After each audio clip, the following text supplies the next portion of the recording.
بسم الله الرحمن الرحيم والتين والزيتون وطور سينين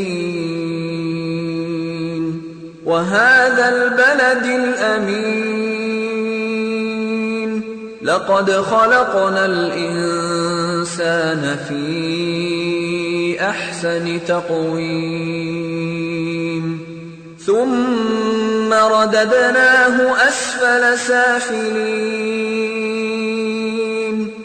إلا الذين آمنوا وعملوا الصالحات فلهم أجر غير ممنون فما يكذبك بعد بالدين أليس الله بأحكم الحاكمين